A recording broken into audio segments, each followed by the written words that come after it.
Bunso Migs malinaw nakaramdam ng inggit na kahit kailanman hindi niya inasahan, halina't alamin.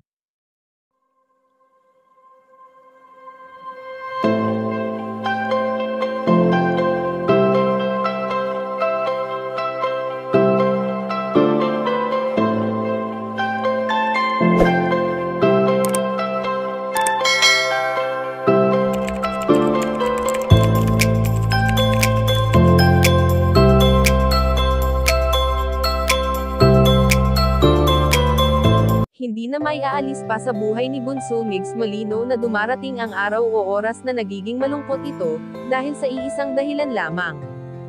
Bagamat pinipilit ng binata na maging madali na sa kanya ang mga lumipas na taon, ngunit hindi na nito maitatanggi pa na sa buhay niya ay may kulang at hindi na mabubuo pa ang pusong nagmahal sa iisang tao at ito nga ay walang iba kundi ang kanyang pinakaminamahal na katambal na si Cutie Mahal.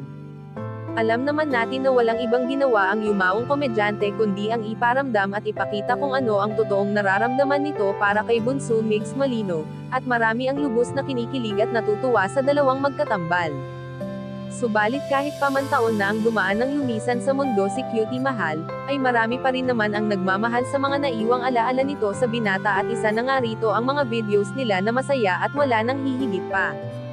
Sa ngayon nga ay ayon sa aming impormasyon na nakalap na hindi inaasahan ni Bunso Migs Malino na makakaramdam siya ng inggit. Dahil sa nakaraang vlog nito ay talagang napaka-sweet ng mag-asawa at ang caption ng binata dito ay, ang mag-asawa na kahit ano man mangyari hindi magkakalimutan, mapapasana all ka na lang kay nanay sa kanyang pagmamahal kay tatay. Kayo mga kachika, anong masasabi nyo dito? Please leave the comment and don't forget to subscribe.